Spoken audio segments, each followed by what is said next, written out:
Et là, je vais vous balancer le premier gros dossier de cette saison. Et je vais vous dire un truc, ce dos, même lui, il le sait pas. Oh, ce qu'on va se mettre!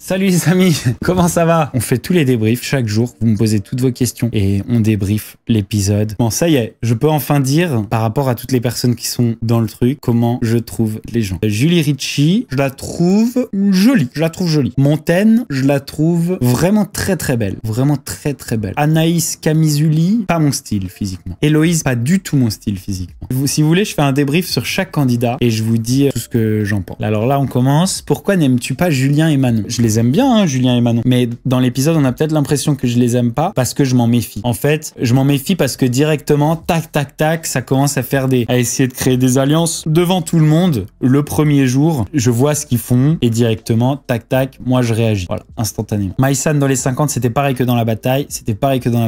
On était trop contents de se retrouver. On a vraiment déliré, c'était trop bien. Je dis que des débriefs sur les gens qui sont présents. C'est-à-dire que je vais pas commencer à parler de Mel parce que à ce moment-là, je sais pas que Mel est là. Ils étaient pas sereins, les tantiers, ils avaient raison de pas être sereins parce que tout le monde se méfie d'eux. Mais si tout le monde se méfie de toi, tu commences pas direct devant tout le monde à aller faire des grandes stratégies. Ou alors, t'expliques les choses mieux aux personnes avec qui tu veux t'allier. Mon avis sur Fabrice. Fabrice, j'ai été isolé à l'hôtel pendant une journée avec lui avant et on s'est bien entendu. Après, on a peut-être trop d'écart d'âge ou je sais pas pour devenir vraiment amis tous les jours, mais on s'est vraiment bien entendu et je le trouve hilarant. Très drôle. Les côtés un petit peu décalés où on a l'impression qu'il comprend pas bien ce qui se passe, et ça le rend vraiment très drôle. Greg le millionnaire, à ce moment-là, je le connais pas trop. Et moi, j'ai jamais regardé Greg le millionnaire. J'ai pas d'avis sur lui, mais j'ai l'impression qu'il est pas à sa place dans ce truc. Voilà, c'est-à-dire que autant un Fabrice, il est un peu, je veux pas utiliser des mots qui peuvent être blessants, mais il est un peu simplet.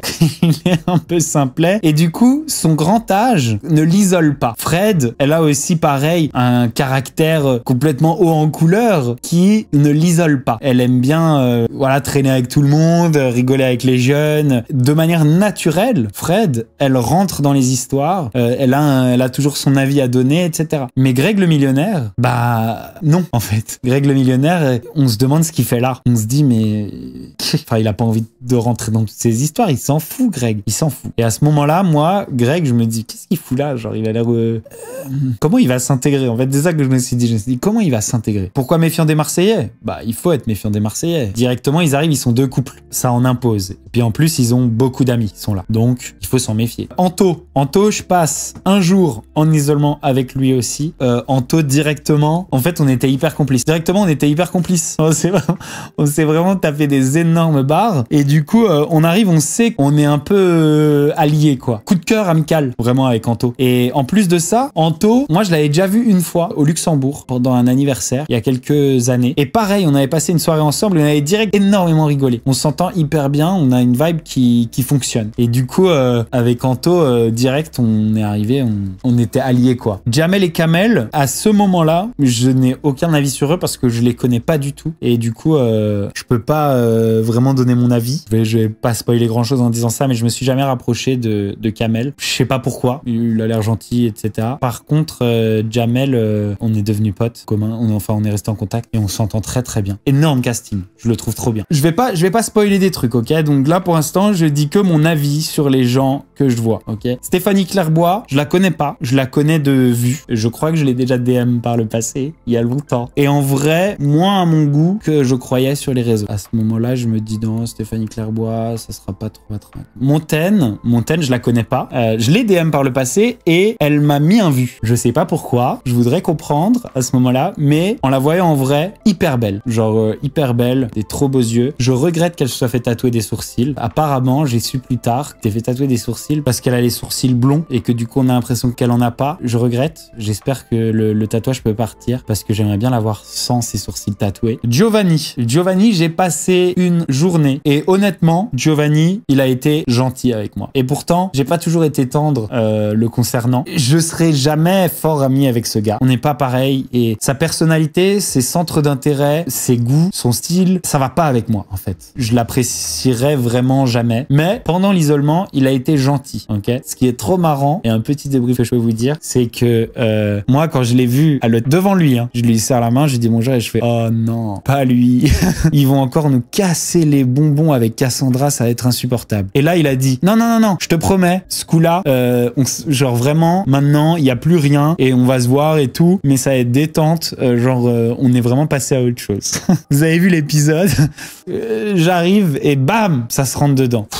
Chiant. Leur histoire était chiante et leur rupture est chiante. Je vous le dis, tout est chiant en fait. Moi, je les trouve chiants. Genre les deux, je les trouve chiants. Et même quand ils sont pas l'un avec l'autre, je les trouve pas intéressants. Et c'est pas l'un ou l'autre, c'est les deux. Je les trouve chiants et finalement, ils vont bien ensemble. Hein.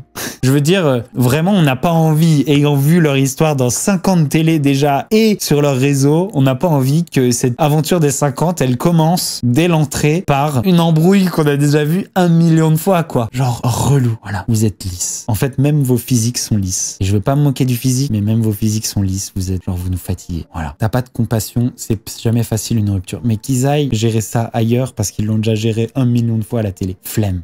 Et je comprends pas qu'il y ait pas plus de gens sous les posts de W9 qui disent vas-y, laissez-nous tranquille. Laissez-nous tranquille avec eux. Stop. On n'en veut plus, en fait. Steph et Jade, je connais. Jade, je l'ai croisé. Steph, je le connais un peu parce que c'est un influenceur parisien, quoi. On le voit beaucoup dans les événements d'influence parisienne. On s'est beaucoup croisés. Il est hyper gentil. Bon style, beau gosse. Je crois qu'il a fait Secret à l'époque. Mais moi, Steph, c'est pas le mec avec qui je me tape des barres. Je pense que je me taperais plus des barres avec sa meuf qu'avec lui. Steph, je le trouve un peu pareil, lisse. Un peu lisse. C'est malheureusement le cas de pas mal de mannequins. S'habituent en fait à ce que leur physique leur suffise et ils endorment un peu leur personnalité. Il est sympa, il est gentil, mais il manque de mordant. Il manque de fun. Je serais pas hyper pote avec lui parce que moi j'ai besoin de me marrer. En fait, c'est ça moi là. En fait, avant d'être à la télé, parce que j'ai fait de la télé longtemps avant de faire YouTube, avant d'être à la télé, j'étais mannequin. C'était un autre métier d'image que je faisais avant. Et en fait, la grosse différence que j'ai vue entre les gens qui font de la télé et les gens qui font du mannequinat, c'est que souvent, les gens qui font du mannequinat, beaucoup,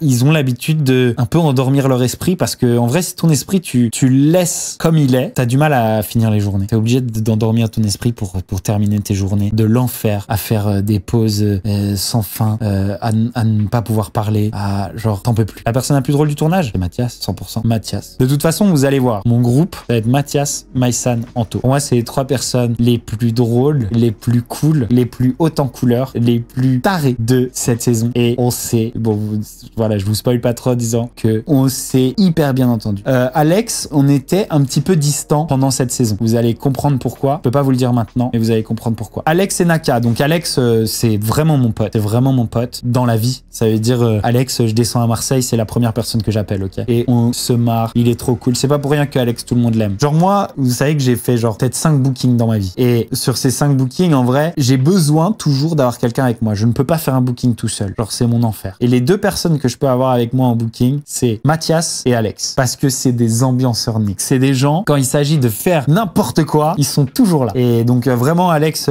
très très bon pote à moi, mais vous allez comprendre après, on a été un peu plus distant par la suite. Alex, c'est le faux cul de service, je le déteste lui. Pas le faux cul, c'est qu'Alex, il a énormément d'amis dans ce monde-là, et il avait énormément d'amis bien avant de faire de la télé. Et dans la vie, on peut être ami avec tout le monde, et dans une aventure comme ça, il y a des camps qui se forment, et il faut les choisir. Et du coup, si tout ce que tu connais d'Alex, c'est ce que tu regardes à la télé, du coup, tu te dis c'est un faux cul, mais il faut que tu prennes de la distance, et que tu te dises, il y a des gens qui peuvent être opposés dans des clans, opposés dans des aventures, mais qui seront pas ennemis pour la vie, et qui n'ont pas été ennemis pour la vie, ok. Et quand ils vont se retrouver dehors, ils vont re-être potes. Ça veut pas dire que c'est un faux cul. Vous savez quoi? Ça serait peut-être un faux cul si c'était un mec qui était devenu ami avec tout le monde une fois qu'il a fait de la télé. Mais Alex, c'est pas du tout ça qui est arrivé. Alex, il était très pote avec énormément de gens de ce monde bien avant de faire de la télé. Et c'est ces gens-là qui étaient déjà célèbres et qui laissent pas rentrer énormément de monde dans leur cercle fermé, qui ont laissé rentrer Alex parce qu'il a une personnalité de dingue. Donc c'est pas un faux cul, c'est juste un bon mec. Et bien sûr, dans les aventures, il est obligé un petit peu de, voilà. Mais c'est aussi un bon médiateur. médiateur dans la vie. C'est-à-dire que quand il y a des embrouilles entre des différents potes à lui, bah, c'est pas un mec qui va forcément choisir son camp, mais c'est un mec qui va réconcilier les gens. Voilà. Ouais, je le défends, c'est mon pote et je suis convaincu que c'est un bon gars. Roman, femme-enfant.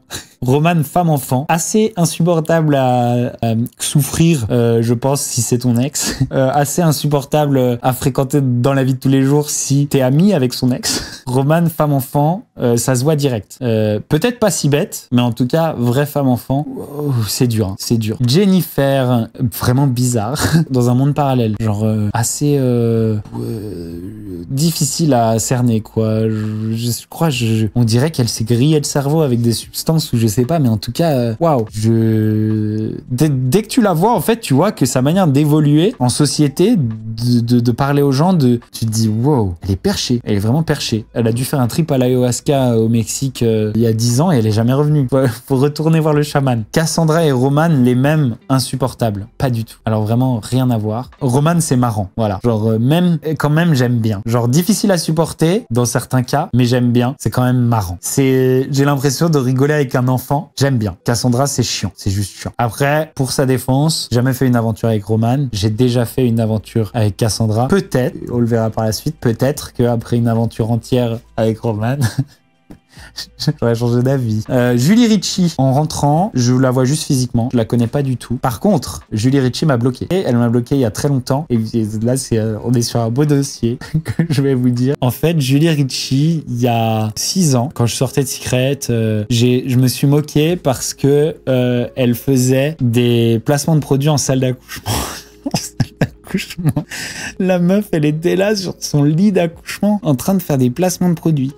Et du coup, ça m'avait fait rire et j'ai fait quelques blagues là-dessus. Elle s'est pas vraiment énervée, c'est son mari qui s'est énormément énervé. Et du coup, toute la famille m'a bloqué de partout. Mais elle a pas vraiment pété un câble. C'est son mari qui a pété un câble et qui me hait depuis. Hein. C'est-à-dire que lui, il a jamais réussi à se relever de cet affront gigantesque. Alors que, pour vous dire, je ne saurais même pas vous dire son nom, quoi. Gary, c'est un gars que je connaissais des réseaux. Je crois que c'est parce que j'avais regardé The Circle. Je sais plus, j'avais dû le taguer ou un truc comme ça à l'époque. Et il me suit depuis longtemps. On parle sur les réseaux depuis longtemps avec Gary. C'est un gars que j'aime beaucoup. Et il est hyper marrant. Il est hyper bienveillant, hyper gentil. Et puis, il a aussi son petit côté parfois un peu subversif. Je sais que lui aussi, il a déjà clashé des gens sur les réseaux, etc. C'est un gars que j'aime bien, moi. Bon délire. Myriam et Thomas de Koh-Lanta, très sympa. Mais, comment dire, c'est un peu bizarre de les voir dans une télé-réalité. Après, je comprends l'idée de mélanger des gens qui sont télé-réalité et d'autres pas trop télé-réalité. Mais je trouve qu'il y a peut-être des manières de prendre des gens quand même un peu plus haut en couleur et intéressants pour la télé, je parle. Hein, parce que, attention, hein, très intéressant en vrai, très sympa, hyper normaux, mais posés. Tu te dis quand ils vont être filmés. La mère et la fille, Anissa et la mère. Elles deux, elles étaient fans de moi. Surtout la mère. Je pense que j'avais un petit coup à jouer avec la mère. Dès le premier jour, c'était pas trop ma cam, mais dès le premier jour, elles sont venues me voir et genre, comme ça, genre, piou, piou. C'était mignon, c'était marrant. Et Lindsay et Scott, j'ai regardé, moi, leur émission. Genre, ils sont séparés sur un ultimatum dans la maison de quelqu'un d'autre pendant une semaine. Je me dis que Scott... Ce premier jour, je vois Scott, je me dis Scott, il y a un moment dans cette aventure où je vais bien rigoler avec lui. Je vais bien le faire marcher. Alors je vous dis rien. Mais Scott, je me dis, oulala, là il y a un potentiel de rigolade en utilisant Scott qui va être gigantesque. Marjolaine et Greg, je connaissais pas, aucun a priori. Bizarrement, c'est ma génération pourtant, mais c'est l'époque où j'avais pas le droit de regarder la télé, donc j'ai jamais vu. Alors Anaïs Kazimizuli, j'en ai peur. À l'arrivée, là, j'en ai peur. Anaïs Kazimizuli, elle m'a pourri dans Secret à l'époque. Genre, mais vraiment hyper méchamment. Je sais que cette meuf-là, c'est un pitbull. C'est-à-dire que le jour où elle se met sur tes côtes, sa mâchoire, elle relâche plus jamais. Genre, c'est un pitbull. Donc j'en ai peur, vraiment j'en ai peur. Moi je m'amuse dans ces émissions que si c'est des bonnes vibes. Je peux avoir des petits clashs, des petits trucs, mais si c'est trop, j'ai du mal. Et du coup, j'en ai peur et j'ose même pas trop aller lui parler dès le début. Je vous laisserai voir la suite et on débriefera au fur et à mesure. T'as plus peur de Anaïs ou de Manon? De Anaïs, 100%. J'ai beaucoup plus peur de Anaïs. Elle est plus smart. Anaïs, si elle a décidé de te faire du mal, elle va te faire du mal. Bon, après, je suis peut-être un peu traumatisé aussi par Anaïs, mais je pense pas que Manon, voilà. Quelqu'un que j'appréhendais de rencontrer, Zaven. parce que je l'ai croisé plusieurs fois en soirée, me retrouver dans une aventure comme ça avec lui, j'appréhendais un petit peu. Je me suis dit, aïe, aïe, aïe. Émilie Nefnaf, je ne la connais pas du tout, mais Émilie Nefnaf, elle a ce petit sourire, ce petit regard coquin. Attention, coquin, je dis pas sexuel, hein. Coquin genre un peu enfantin, un peu genre je vais faire des conneries, machin, bon délire. Et ça se voit au premier regard. Au premier regard, je sais que Émilie Nefnaf, on va se marrer. Genre malicieux, voilà, elle est pleine de malice. Ludivine, vous savez qu'en rentrant les 50, Ludivine et moi, on n'est pas potes. On n'est vraiment pas potes. J'aime pas ce qui s'est passé avec Vincent. En fait, il y a des gens comme ça, tu vois direct et tu te dis, oulala. Ludivine, j'aime pas. En fait, Ludivine, j'ai l'intime conviction que Ludivine, elle est prête à tout pour essayer de faire parler d'elle. Prête à tout. Prête à sortir avec à peu près n'importe qui. De manière complètement illogique souvent. Et du coup, moi, ça c'est le genre de gens. Après, je fais... Ciao. Il y a des gens qui ont des centres d'intérêt qui sont pas les miens. Il y a des gens qui plus ou moins fins, plus ou moins subtils. Il y a des gens qui ont des styles qui sont pas les miens. J'ai besoin qu'ils me fassent rire, j'ai besoin qu'ils soient drôles et j'ai besoin qu'ils soient sincères. Bon bah Ludivine, elle est pas très drôle et sa sincérité, vraiment, je pense que elle est proche de zéro. Hein. Fred, alors Fred, je l'avais eu au téléphone une fois et on s'est marré. Je sais plus pourquoi je l'ai eu au téléphone. Quel était le sujet? Pourquoi on s'est eu au téléphone? Je sais même pas comment elle a eu mon numéro. Mais en tout cas, on s'était marré. Je l'ai vue en vrai. Je n'ai pas changé d'avis. J'adore cette femme. Elle est géniale. Je l'adore. Vraiment, elle est hilarante. Pas du tout chiante. Vraiment, je l'adore. Tressia, je connais pas du tout. Aucune idée. On va peut-être s'entendre bien. J'en sais rien. Colette, je l'ai déjà eu ici, en stream. Hyper cool. Beaucoup moins cool et beaucoup moins intéressante et beaucoup moins pétillante quand son mec est là. Enzo, je crois, il s'appelle. Beaucoup moins intéressante. Son mec est extrêmement possessif. Je crois que c'est un pote de Vincent. Pour moi, un peu la même chose qu'avec Giovanni, une personne... voilà, je serais jamais proche de lui. On n'a pas du tout le même délire. Edgar et Cindy. Je suis devenu plus proche de Edgar à la fin de Love Island. Et d'ailleurs de Cindy. Mais j'ai eu une petite réserve à ce début d'émission. Peut-être qu'il se méfie de moi. Vital, c'est pareil, tous les potes de Vincent là. Je vous avoue que les potes de Vincent Ramonet, j'ai un peu du mal. Comme l'ex de Moon là. J'ai vraiment du mal avec la manière de Vincent Ramonet de choisir ses potes mecs. Après, ça me regarde pas, donc c'est pas mes affaires. Mais je sais pas. C'est pas des gens avec qui je peux bien m'entendre quoi. J'ai même pas de mots, genre incompatibles avec moi. Ils sont très bizarres la bande à Vincent. Merci Sherkan, est-ce que je suis le seul que la bande de Vincent là, ces gars là, avec qui il fait des lives et qui dorment tous chez lui dans ce tout petit... Vincent, attention, hein, Vincent, je l'adore. Hein. Vincent, je l'adore. Mais ses potes là, les gars, mais moi j'ai vraiment genre... Et Flo, le grand Flo, je trouve que c'est le même genre aussi. Ils ont peut-être de la magie pour quelqu'un d'autre, mais ils ont pas de magie pour moi. Ils sont pas malicieux quoi. Ouais, moi je suis taquin et j'aime bien les gens taquins, j'aime bien les gens malicieux, j'aime bien les gens moqueurs. Julien Tanti a l'air bête. Non, Julien Tanti il est pas bête. Julien Tanti il est rentré vraiment dans un personnage depuis tellement longtemps que je pense que il est devenu son personnage. Et il est pas bête, il est devenu son personnage. C'est pas du tout un débile et il est marrant. Et il lui arrive d'avoir même des bons petits éclairs de génie. Par contre, je pense qu'il est un peu déstabilisé dans cette aventure parce qu'il se dit pour la première fois, je suis pas en terrain conquis. Personne dit que je suis le boss ici. Et les gens se méfient de moi et je suis pas le boss et je ne connais personne. Et en fait, il a l'habitude de connaître tout le monde un petit peu dans les émissions qu'il fait. Il va être en difficulté. Mais vraiment, moi, Julien, j'ai jamais été proche de lui. C'est pas un mec méchant et c'est pas un mec débile. Moi, je l'aime bien ce gars. Je trouve qu'il est sympathique. Les Marseillais, je pense que c'est le meilleur casting de l'histoire de la télé-réalité. C'est pas pour rien que même si y en a qui l'ont trop vu, il dure encore jusqu'à aujourd'hui, ce casting. C'est des gens avec qui, quand on les voit à la télé, on a envie d'être potes et on a envie de passer du temps avec eux, qui qu'on soit. Voilà, c'est ça. C'est-à-dire que tu fasses partie d'une autre tribu, que t'aies d'autres goûts, que t'aies d'autres centres d'intérêt, que tu fasses partie d'une autre classe sociale, que tu sois riche ou pauvre, que tu sois... En fait, cette bande-là, ce noyau dur, quand tu les vois évoluer et même quand tu partages du temps avec eux, ils sont ouverts, ils sont simples, ils sont authentiques, ils sont marrants et en fait, ils sont accessibles, voilà. Et c'est pas pour rien que ce casting, il dure depuis toujours. Et bien sûr, il y a des gens qui en ont marre de les voir, ça, je veux bien le croire. Louana, avion de chasse, que j'avais pas vu moi dans Love Island, vraiment, la meuf, waouh, trop belle. Elle arrive dans les 50, elle est en couple avec Gab, mais j'ai entendu qu'il y a eu des histoires. Et je sens Gab très distant vis-à-vis de Louana.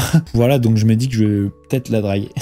Fais gaffe, apparemment Louana elle serait en flirt avec Joe. Oui, c'est ce que j'ai entendu. Apparemment ils sont plus qu'en flirt même, mais j'imagine qu'ils essayent de le garder secret parce qu'ils font une autre émission ou un truc comme ça, une émission à venir dans laquelle ils vont se révéler être en couple ou un truc du genre. Attention, hein, ce ne sont que des suppositions, mais j'imagine qu'on est sur un truc de ce genre, étant donné la prévisibilité de Giovanni. J'aurais choisi 1000 fois Bastos que Gio, je le trouve fade. Ouais, mais bon, après moi, je veux pas vous dire ce qui s'est passé, mais je me suis pas vraiment mis sur Louana parce que aussi, elle est très jolie, hein, c'est un avion de chasse, mais c'est pas vraiment mon style physiquement. On n'a pas non plus accroché de ouf dans la discussion, quoi. En fait, sur ce tournage, il y a des pros de la télé et il y a des gens qui ne savent pas du tout faire. Du coup, je pense que...